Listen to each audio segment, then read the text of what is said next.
Running. Okay, now we can start. Okay, it's Halloween. I got my shirt here.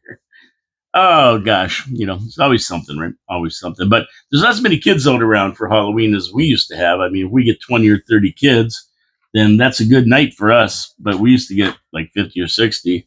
Sometimes we only got 10 or 11. But like I said, it's supposed to rain. It started at 5 o'clock or something. So it's not going to rain. Got my Halloween shirt on. I got your back, spine and all. I got it. And everybody says, "Are you going to wear a costume today?" And I go, "Look at me. Do I really need a costume? It's bad enough live. Never mind putting a costume on." Yeah, I've been called everything: Santa Claus, Bobby from Sons of Anarchy, the guy in the fishing boat, Deadliest Catch. I've had all kinds of people call me all kinds of names. And a lot of them are like idiot and jerk and dummy and whatever. I mean, I don't care. So, my name is Paul K. Lemire. This is Your City, Your Voice, coming to you live from downtown Niagara Falls, Ontario, Canada on Halloween. And we are in the studios of 4680Q, having a good time here today. Yeah, I mean, what are you going to do? It's Halloween. I can't wait. I can't wait to see everybody come around. Kids with their great costumes. These days, we were kids. We never had great costumes. We made our own, only because you couldn't go to a store and really get them. That was why. Till we got older, maybe we could. Sometimes we'd go to the costume shop. There used to be a store or a place that rented out costumes. I've rented out costumes for a pretty good one. So, yeah. Halloween. Another Halloween come and gone. Tonight's going to be the night. But I think before I get into the show here, we definitely have to tell a Halloween joke, and I'm going to be telling them all through the show. And then I'm going to get into my sponsors. So, everybody, where does a ghost go on vacation? Malibu. Yeah, there you go. Okay, there you go. That's a typical Halloween crappy joke. But hey, what? I don't make them up. I just find them. That's it. So our sponsors: Wild Bill's Auto Repair and Body Shop, Hamilton Glowstone Lighting, and Pete's Pizza on Victoria Avenue. Now, we've had some beautiful weather here, so you forget about your car, but what you want to do is get your car in and make sure that it's running okay for winter, because we know what's coming.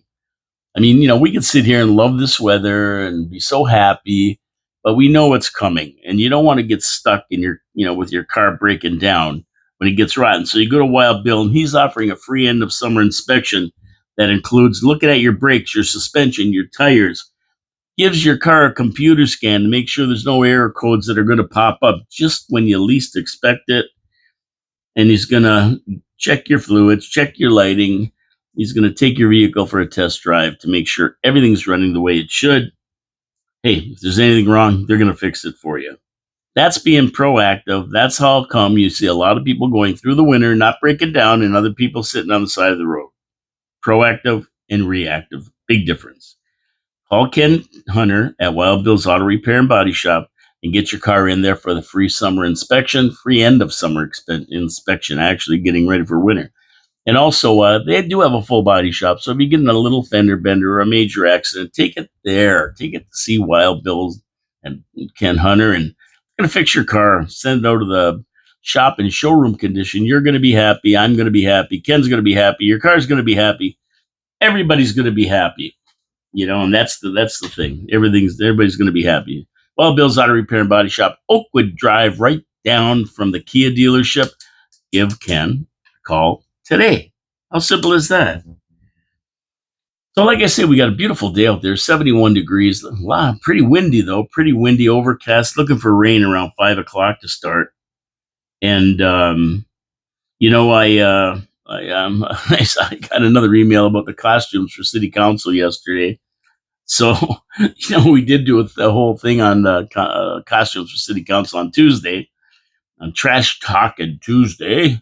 Never got any real bad emails about it, so I guess nobody's really, really upset about the show.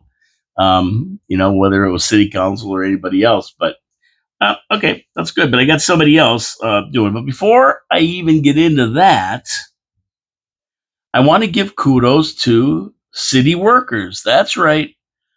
In the studio on Tuesday, while I was leaving, city workers came down the street here and they started picking up trash on the street. And right now, I see a blue garbage bag blowing around on the street, across the street here. Some more junk, but they were there picking all this crap up on Tuesday. And I went over and talked to them. And I said, "Hey guys, thanks a lot, man. I'm cleaning up the streets and that." And I said, "Man, maybe my show helped. I don't know. 'Cause I've been talking about this for a long time." And then Mona Patel gets up and makes a motion to Councillor Patel to get guys out there, and then Jimmy Diodati, the mayor, he sends them out to do it. So, hey, it looks like they're picking it up, and they went down here, and then they went down Park, and then they went up St. Clair, and they're kind of doing the side streets, and I'm sure Queen Street. So, congratulations to them. These two guys were doing their job, and I asked them about that. If that's their assignment now. They said, "Oh yeah, we got to go pick up all the trash. We've been sent here to do that." I'm going, "Great, congratulations, good work, good work." So I thought I'd mention that because so many times we watch city council and these guys come up with these motions, and then they get put in there and we never hear about them again, right? Well, this time I'm giving it to you. I'm giving it to you straight. I'm telling you, they are picking up the trash, which is good. Now they got to come today because there's a big trash bag in the middle of the road. Cars are going around it. And if they hit it, it's going to break open and all the crap's going to be blowing everywhere. So I don't know if they're in the area, those two guys, but maybe they are and they'll pick it up. Okay, so we have Halloween tonight, and of course, I want everybody who's out on the roads on Halloween. I don't know why you would be, but if you have to go out, be careful. These kids get all excited; they're running all over the place. All it takes is one step off the curb, and you're coming down the street, and then you got to deal with that. So just be careful when you're driving out there tonight. Drive extra slow. Watch for kids. They got costumes on. They can't see as well as they should with masks and that stuff on. So you just want to be careful and make sure that, you don't get in any trouble. But I noticed an article in the review saying that 13 drivers were arrested for impaired driving last week. And I know it's not a lot of people, but it's just a fraction of the number of people that are driving around the city high or drunk. You know it. If they caught 13, there's probably 130 driving around, maybe more. They catch maybe 10% of them, And, you think after all this time where people are getting, thrown in jail, their cars taken away, putting those blow machines on their car and everything, that they'd have learned their lesson, but they really don't. And there's enough accidents and that kind of thing, distracted driving. You don't need people high and drunk driving around as well. So I don't know what it's going to take. I can't wait for driverless cars where they can jump in drunk or high, and their car is going to take them wherever they got to go. I mean, we have that called Uber now, right? You can get somebody else to drive you, but they don't seem to be doing that. They seem to be still driving around drunk or impaired, and driverless cars are a great answer for that. Oh, this guy's trying to get in the driveway. He's got to drive over the big blue bag of garbage. They're trying to avoid it, everybody. If I wasn't in the studio, I'd go up and pick it up, throw it to the side of the road, but I can't. But the city should be down here doing it. Anyway, I can't wait for driverless cars. You jump in, the car pulls up, you jump in, you get in the car, away you go, takes you to your destination. You can drink all you want, you can smoke all the dope you want, you can do whatever you want, and it takes you safely to where you're going, and then back home from where you've been. How sweet is that? It's going to happen. It's there. It's just takes a little bit of time to get the technology to work perfect. They have them in Vegas and they have them in other places. They're trying them out. They're testing them, and we'll see them around here sooner than later. And it's going to be really cool when they get them, because if you have a Tesla, because Tesla is the one coming out with these mostly, you can actually hook your Tesla into the system. And when you're not using your car, you just leave it parked in the driveway, and all of a sudden your car will fire up, take off, go get a fare, and you'll get paid for it. You get 60 or 70% of the fare, and the company that runs it, Tesla or whoever's running that program, gives you 30%. Yeah, it keeps 30%. No, you get 30% and they get 70%. Yeah, that's the way it works. But still, what the heck? If your car's not doing anything and you can use it to haul people around and make money on it, beautiful, beautiful. So, like I said, be extra careful tonight. Please be extra careful. Drive a little bit slower than normal. Keep your eyes open for these kids running around, and have a safe Halloween for everybody. Oh, yeah, I got a few more comments too on costumes for city council from somebody who messaged me. And here's what they said. I definitely see Peter Angelo as the most clever counselor. And the person liked Dave Wheeler's suggestions. And he suggested somebody from, I don't know, Sleepy Hollow or something. I don't know. Some Nastronomus or Nastra. I don't know who it was. But anyway, that was she liked that suggestion for Counselor Peter Angelo. And they agreed with Strange as Forrest Gump, Counselor Strange as Forrest Gump in the running outfit, when he had the red hat and he's running, big beard. And they agreed with that one for him. They thought Wayne Gates should be Jimmy Hoffa due to his love of unions. They said Counselor Patel as Toto, Dorothy's dog. Always yippy and annoying. You just want to kick the dog. And I don't and I don't advise anybody to kick any animals. You don't want to kick any animal. I mean, I'm an animal lover.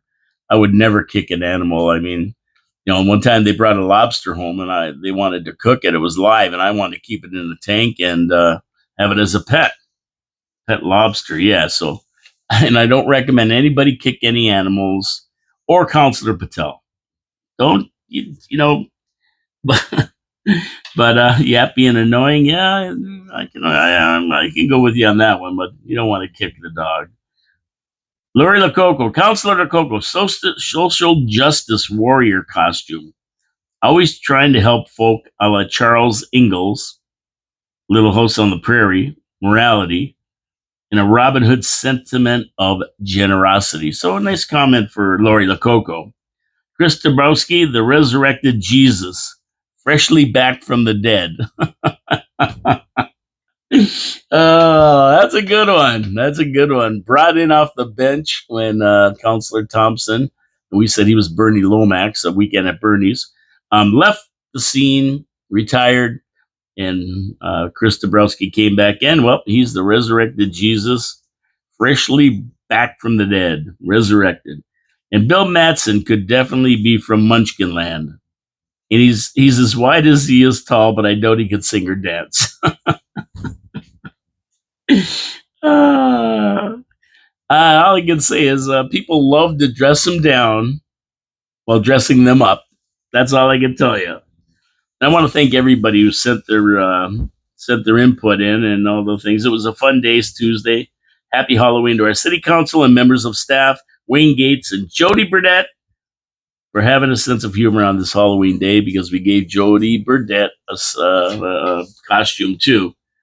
And yeah, so there you go. I think that's going to be the final costume Mr. Dress Up since Halloween's today, but you never know. You never know. People watch the show and then they get in on it late and they start sending me crap. So it's beautiful. I like when people get involved. It's always good when you have people involved. Oh, interesting Halloween story I saw in the review. Today's going to have a lot to do with Halloween, other than what's going on down south. Of course, there's so much going on with the election down there, and we're only 4 days away, so I'll be talking about that later. Definitely have to touch on what's been going on, because it's been a lot of fun. Well, this guy's on a beach cruiser. Where did he steal that bike? Oh, no, he didn't steal it. But I don't see too many guys riding around on beach cruisers anymore. It's a pretty nice bike. So an interesting Halloween story. Way back in 1999, a house was up for sale on Simcoe Street. Oh, look at these two dressed up. No, I don't think they're dressed up, though. They go by most every few days, and they're dressed like that all the time. I thought they were dressed up. No, I think they're just in their regular clothes. Oh no, he's got a Spider-Man shirt on. Oh, what the hell? She's got pajama bottoms and a coat and a bucket hat. Huh.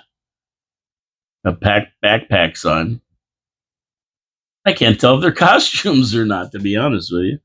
So back in Simcoe Street, the neighbor called this one house the Candy Apple House because every Halloween the owners of the house gave out candy apples to kids. So when Mike and Gail DiStefano decided to buy a house, they saw that house and they fell in love with it. And they got in a little bit of a bidding war for the house. And what they did is they made a promise to the owner that they would continue the tradition of handing out those beautiful candy apples. And the owner took their bid because they said they were going to continue on that tradition, and they have.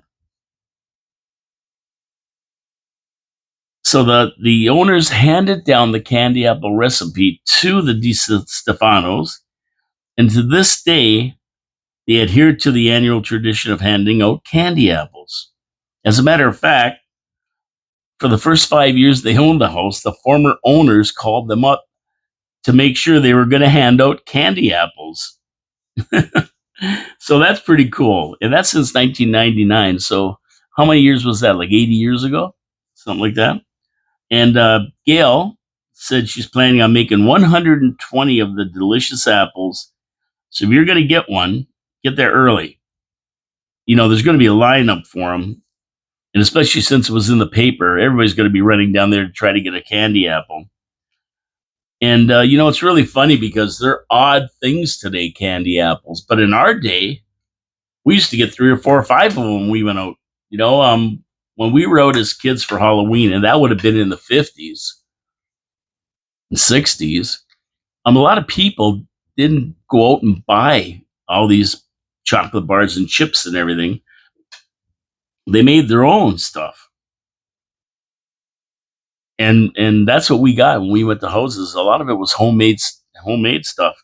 And before I get into like what we experienced, I want to thank Allison Langley of the review for that story on the DiStefanos. They're carrying out that great tradition. I love it.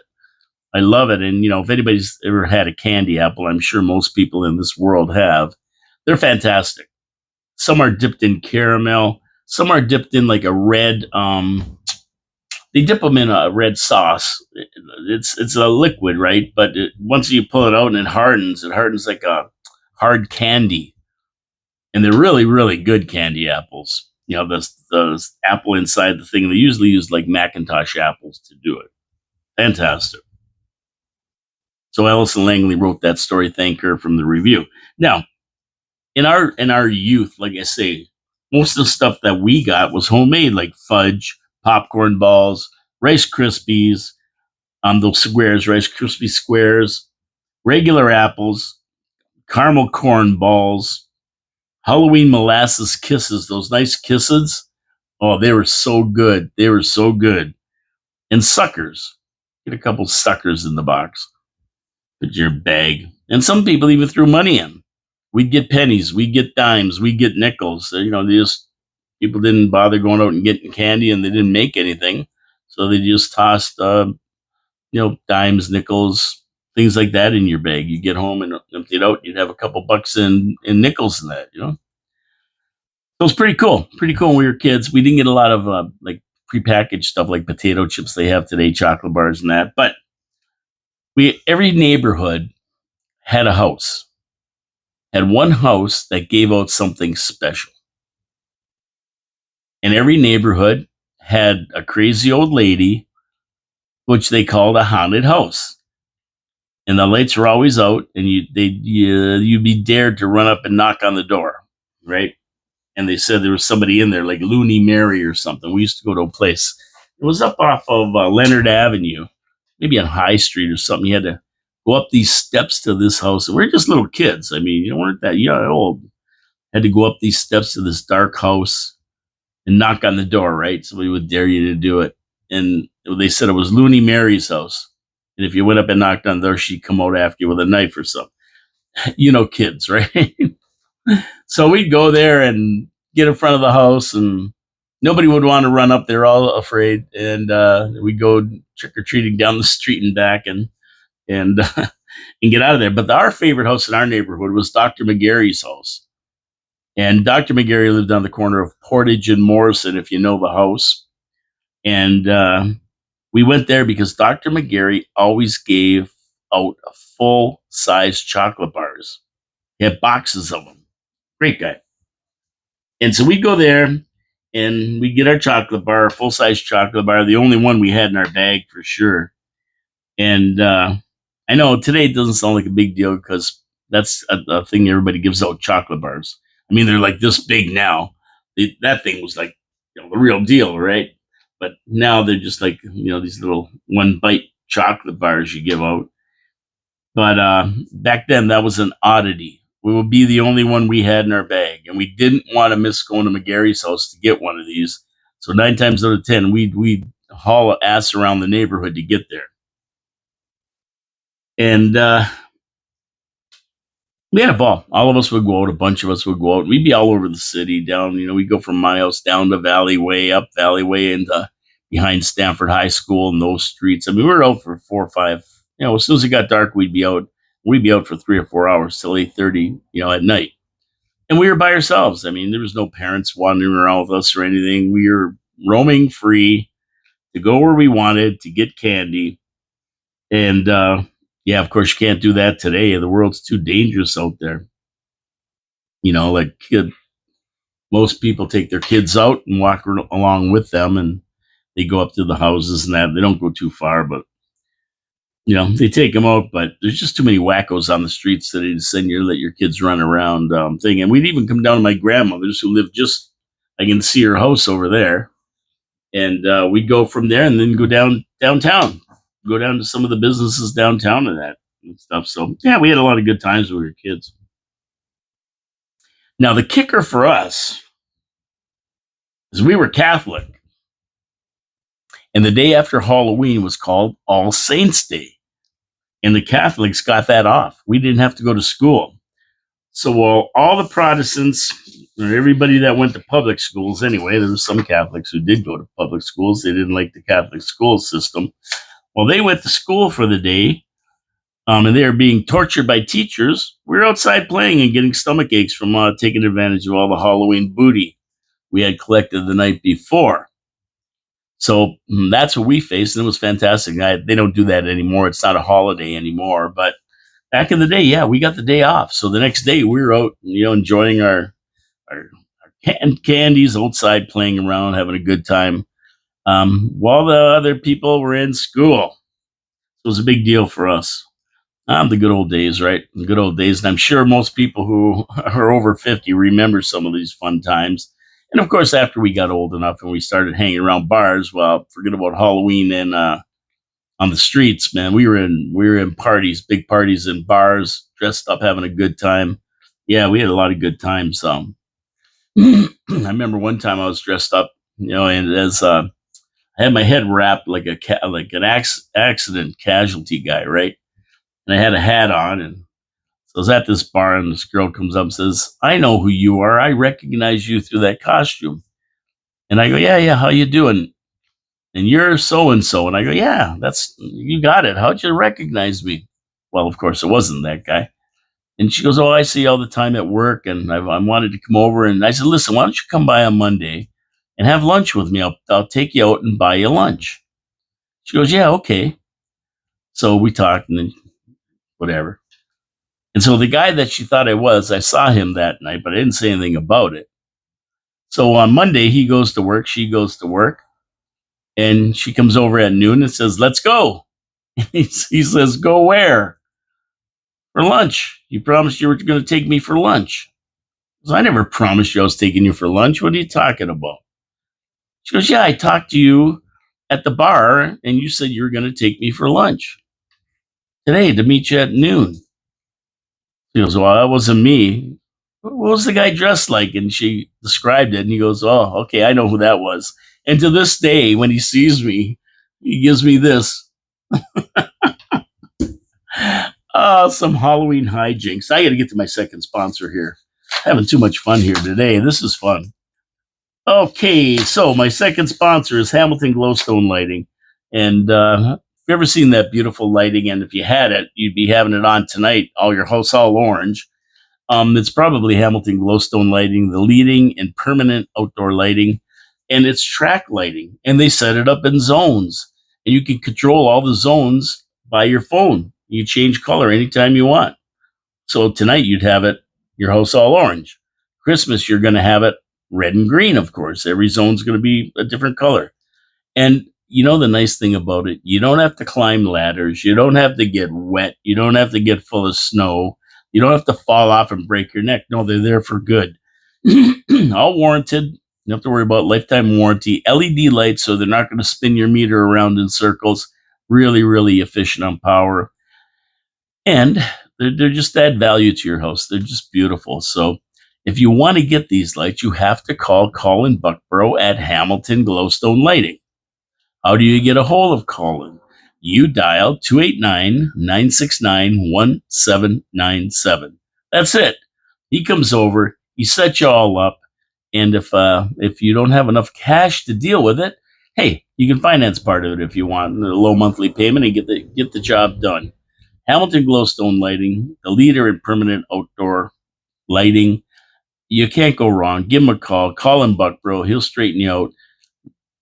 289-969-1797. And call them today because they're getting busy right now for Christmas. People don't want to be getting up on ladders, putting up strings of lights, all that crap. So what do? They call Colin, and they don't have to worry about it. They get their phone out when the Festival of Lights starts. And of course, they just put the color they want, and everything's beautiful. Give them a call today. Tell them Paul from Your City, Your Voice sent you. And we thank you for supporting our sponsors. Thank you very much. Peace, brother. Peace, peace. Okay, so I said I was going to head down south, and eventually I will here. But I want to ask a question, and you can answer this in the comments on the video if you like, or on Facebook, wherever you see me. Why is it every time a politician wants to help out the beat down taxpayers, the Liberals, NDP, and Green Party have something to say about that? I don't know. Why is that? They're tax and spend. They love to tax and they love to blow your money on goofy, scandalous things. But when a politician stands up and says, I'm going to give you $200 back each to help you out in the new year because the Christmas bills are coming in and I think you can use it, they go crazy. Oh yeah, Premier Ford got up and he said he's giving everybody $200. Says the province is doing good, and it's kind of like a dividend for good performance, and you're going to get a little part of it. That's not a lot, $200, but for some people, they could change whether they can pay their bills for the month. I know I'm going to appreciate it. I appreciate $200. I mean, it doesn't have to give us anything. When do you get anything back from the government? I mean, we got $80 million floating around, and they're going to jump our taxes by 4 or 5%. So this is a pleasant surprise for everybody, and everybody's anticipating it in the new year. Of course, anything that's good for the consumer that helps the consumer out is considered bad by the opposition. They're already crying about it. And the one guy said is the rich shouldn't be getting it. Anybody making over blah, blah, blah should not get this benefit. Pardon me. Pardon me. But didn't they pay taxes too? This is for people who pay taxes. And probably people who don't pay taxes are going to get it anyway. Everybody's getting it. So if they pay taxes, why shouldn't they get it? Because they're rich? Maybe they'll donate it to a charity. But they're probably going to spend it right back into the economy. And that's what Ford's hoping is that people who get the 200 are going to go, whether pay off their bills or go spend it on something else, right? That's what they hope. So, I mean, it's going to come back to the province. And, why wouldn't the rich get it? People with a lot of money, they pay taxes too. We all pay taxes. And probably if you add it all up, they definitely pay more taxes than the lower income people when it's all said and done. Everybody gets it, and I thank Ford rather than criticize them. It'll be a welcome check for me. And I go back to the question, why, when anything good comes to the consumer, does everybody cry? I remember when he took the carbon tax off of gasoline in Ontario. Everybody cried. When he took the fees off of our license stickers, everybody cried. I mean, rather than these guys nickel and diming us to death, they charging us $35 to park. If we want to park in the city, you got to buy this crazy pass or pay the regular meter, which you never have money for. And I mean, rather than doing that, he's giving it to you free, and everybody's crying. Enjoy. It's not free; it's our money. He's giving back anyway. Let's face it. So, although that's nice that he's giving this $200 back, and that's why I say it's like a dividend. He's giving us our money back. So we don't want to make a mistake about that. But rather than at least doing that as a gesture of goodwill or whatever, and as a way to get votes in the election in March, because I mean, most people are savvy or know he's going to call an election in March. That's what they figure. At least it's $200. Hey, I'll take it. I'll take it any day of the year. Thank you, and I'll thank you. And of course, all the other ones, they don't want to give it to you. They want to take 200 from you and then blow it on some baloney thing, send it over to Ukraine or send it over to some country that we never heard of, and help their people rather than Canadians. Make Canada great again. Canadians first, right? That's what we got to say. So speaking of MAGA or MACA, make Canada great again. We got to head down south. There's only 4 days to the election, and that's heating up down there. And seriously, the Harris campaign is imploding. It's in self-destruct mode right in front of our eyes. We're watching it happen. Now, Sleepy Joe, who's totally pissed at what they did to him. I mean, he's still mad about it. He wanted to go out in a blaze of glory, right? But there's no blaze of glory in here.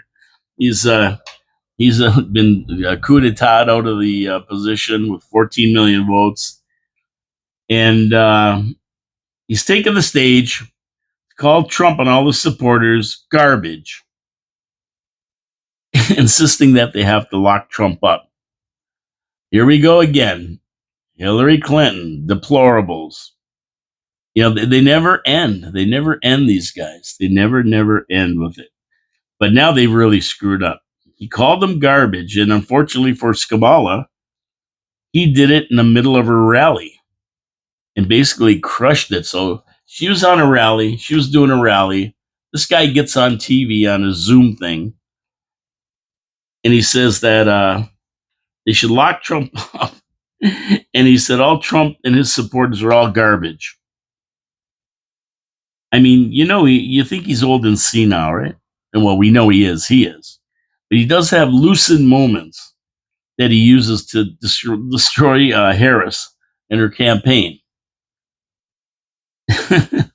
One that he feels he should be running as president because of the 14 million votes he got, and them forcing him out. So he's getting back at these guys anytime he can when he has these lucid moments enough to get back at them. So when Kamala was asked if she agreed with Biden's statement that Trump and his supporters are all garbage, she gave a half-assed reply rather than totally disavowing the statement. And then she said she'll be president for all the people, including the garbage. No, she didn't say that. She said she was going to be president for all the people, but I'm surprised she didn't add including the garbage.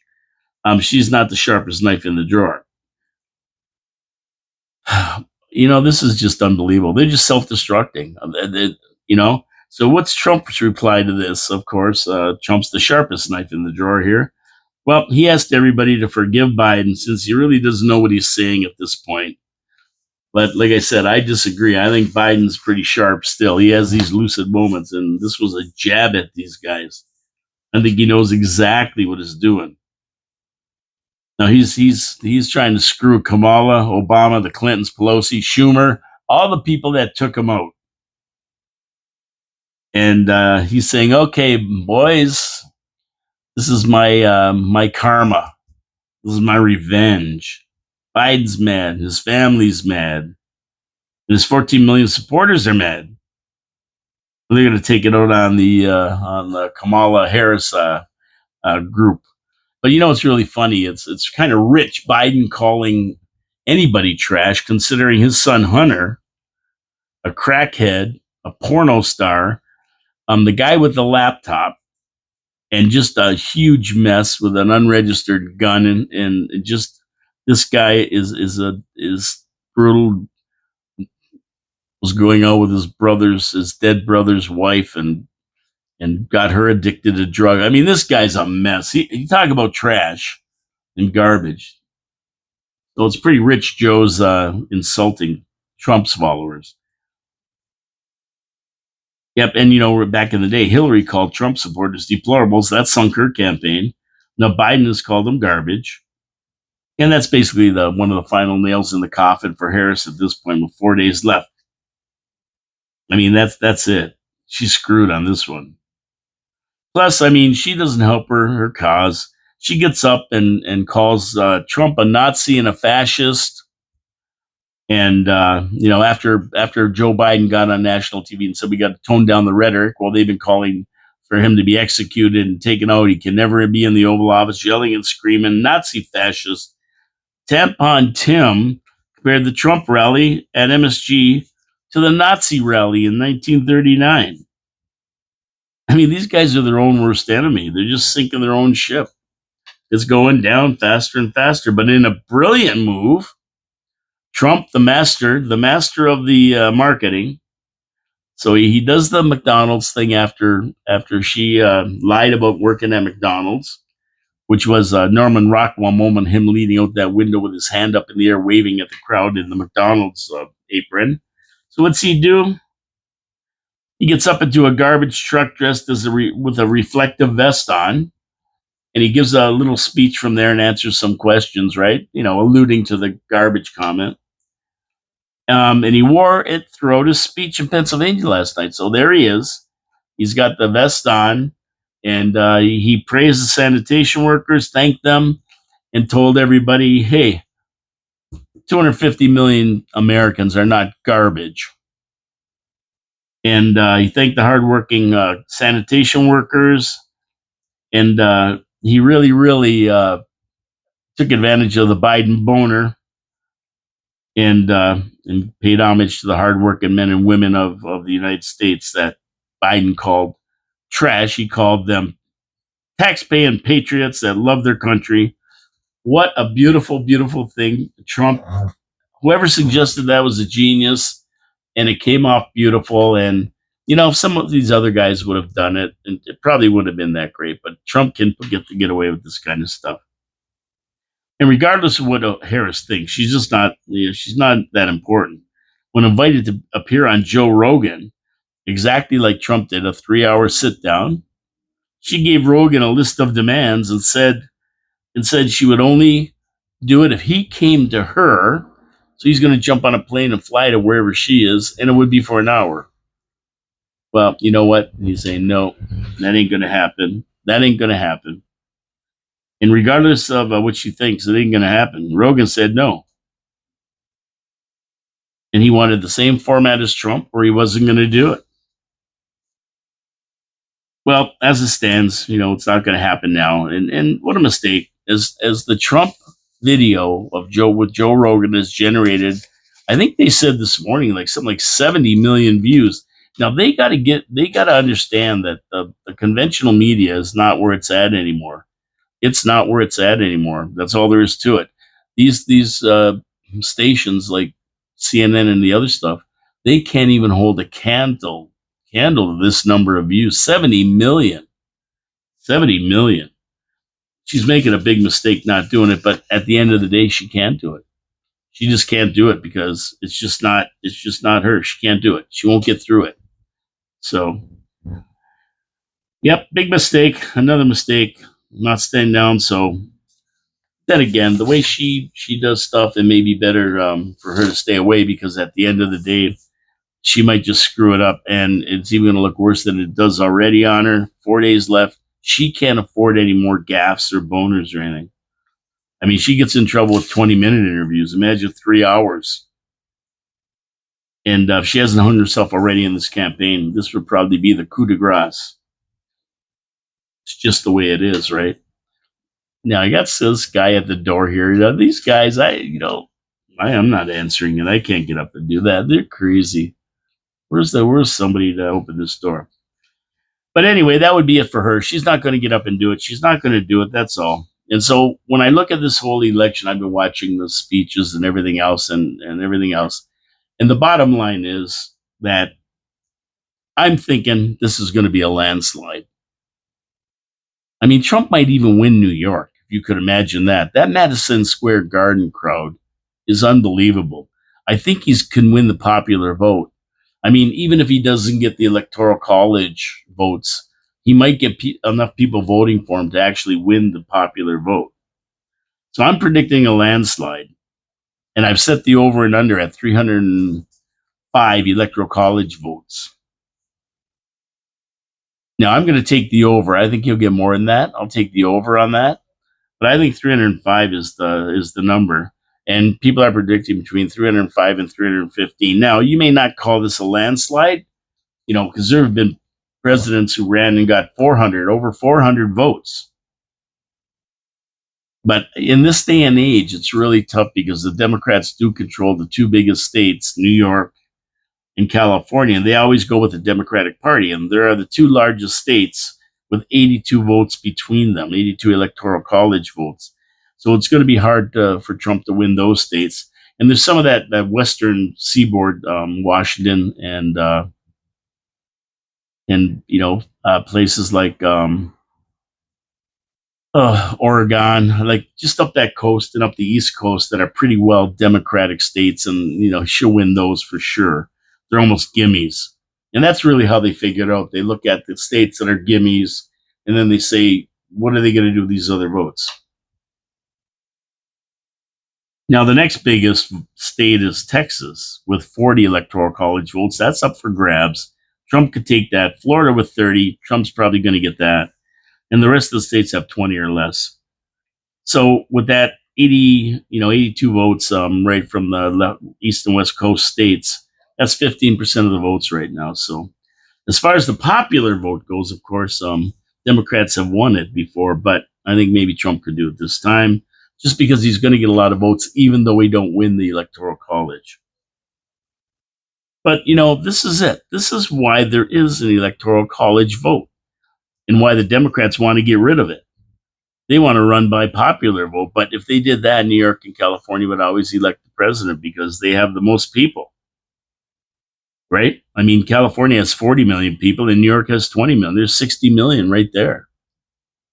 So right away, I mean, that's like a third of the eligible voters in the United States.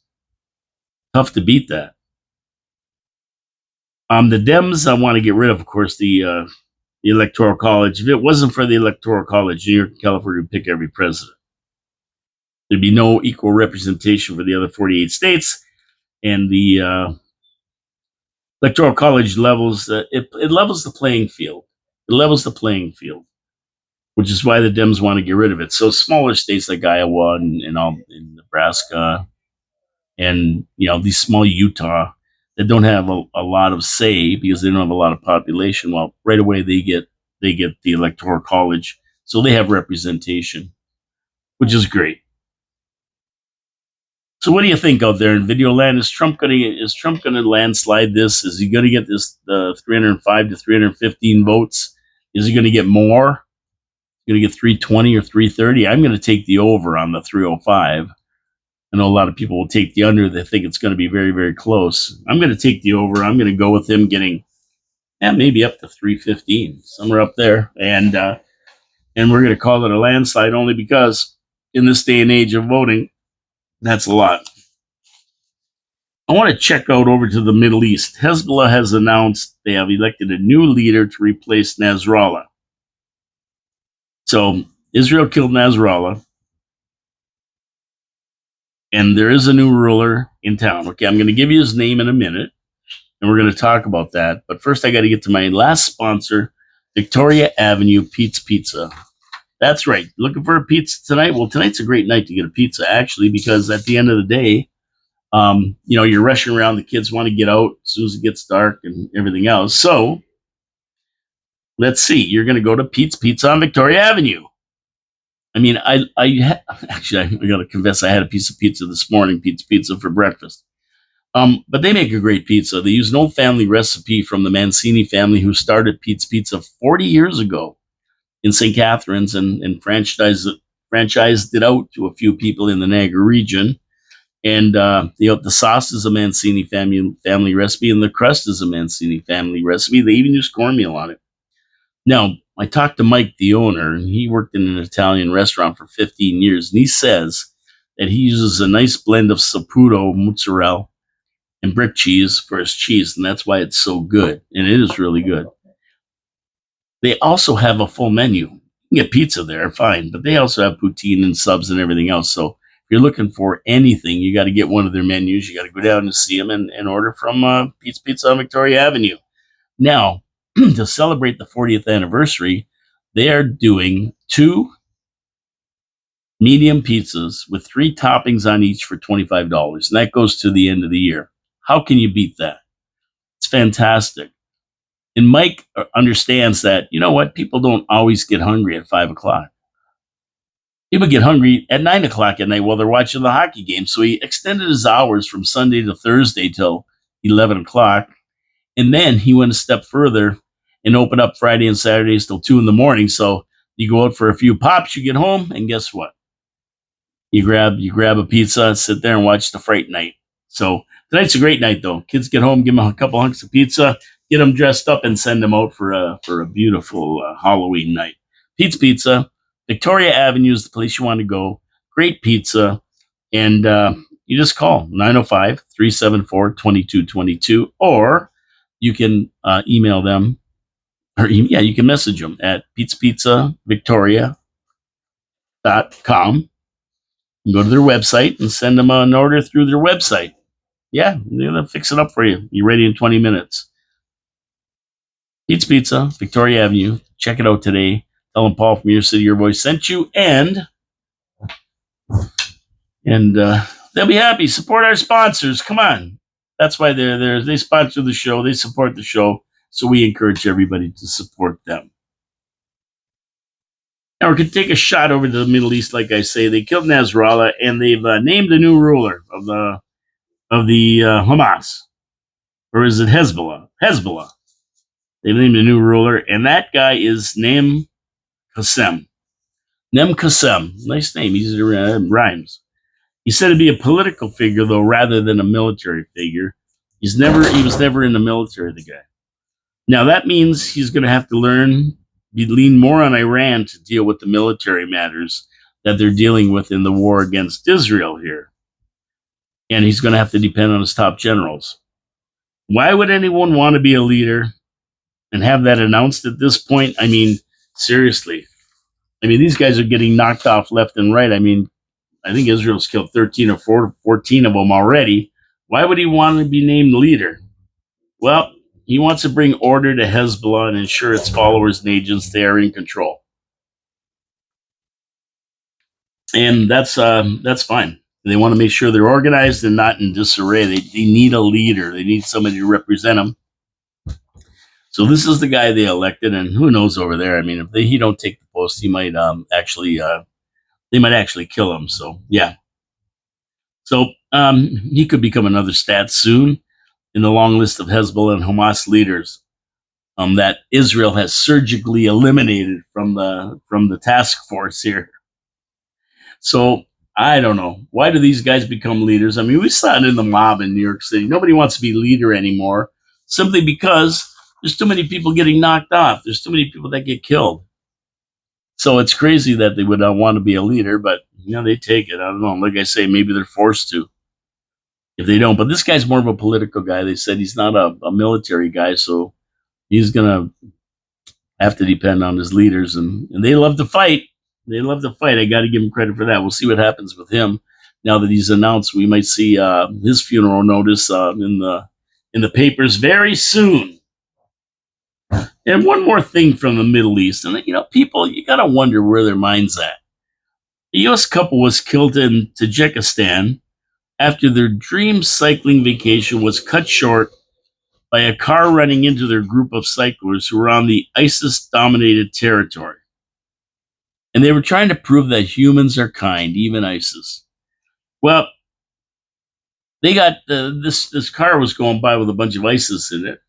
They ran into them and killed them, and then they stabbed their two of the other people to death in their group. Somebody, Dutch national and a Swiss national. Yeah, they hit the guys on the bikes, killed them. Then they got out and stabbed the other two to death. Now, Tajik authorities blamed the attack on Islamic separatist groups, but ISIS took responsibility in a video showing the 5 alleged attackers. Now, these two cyclists set out from the U.S. in July of 2017 and have been cycling through Africa and a bunch of other countries and chronicling their cycling adventures on a blog called Simply Cycling. People, don't do this. Do not do this. They don't want you there. You're not welcome there. You cycle around terrorist states, you put your life on the line. Why would you do that? There's nothing good that can come of it, no matter what. And these guys have no problem killing you. Look at, they ran them over, and then they stabbed the other two to death. Now, security forces killed 4 of the suspects. Yeah, they found them and they killed them, killed 4 of them, and detained 1. I mean, that doesn't help with the 4 that were killed, the 4 nationalists that were killed, just cycling around minding their own business. But you know what? It's just not a place to be wandering around. Don't do it. They don't want you there. There's no reason for you to be there other than you think you're going to be a do-gooder and do some good. Well, you're going to end up dead. Don't do it. I was sad to see that because I would never do that. They don't want us there. And speaking of terrorist states, North Korea is saying that North Korea has deployed 3,000 troops to support Russia on the Ukraine battlefield. Now, this is part of a pact between the Kim Jong Un and Putin that says North Korea will help Russia in the war by providing arms and troops if needed. So now they're marching with Russia. Experts are now saying that if Russia falls in the war and the operations go badly for North Korea, the military could well rebel against the Kim Jong Un and in a coup remove them. So this guy's putting his job on the line here, trying to help Russia. Now, I don't think Russia's going to lose. I don't think he has to worry about that because really, if you think about it, Ukraine's done. They've been done for over a year now. I mean, the only reason they're still even having a war is because the United States and NATO are supporting them, sending them billions of dollars to keep it going. And I don't know, there's inklings that they may have troops on the ground wandering around there too, whether they're mercenaries or something else. So yeah, as it stands, Russia would have crushed the Ukraine. So Kim Jong-un isn't stupid. He sees that. He knows that they're probably going to end up winning this. And if Trump gets in, he knows Trump as well as anybody. He knows if Trump gets in, he's going to put an end to this. So I don't think he's got much to worry about. And of course, this isn't the wish of the leaders in the West. They'd like Ukraine to win this thing. And they would love to see Kim Jong-un thrown out in favor of somebody maybe more friendly. It's not going to happen. Don't worry about it. But they are sending troops over there, which is a little bit concerning. It's escalating the war and not good. Anyway, that's that. That's that. It's Halloween. I can't wait to get home. But I'm going to tell you some more jokes. I'm going to end on a good note because, we've talked about so many different things and a lot of it's, bad news in the world these days. So, why don't kids have babies? Why don't ghosts have kids, I should say? Because they have Halloweenies. These are the worst jokes I ever heard of, but I'm going to give them all to you to end the show. What did the female horse dress up as for Halloween? Got an answer out there? A nightmare. Ooh. Why didn't the skeleton go to the prom? He had no body to go with.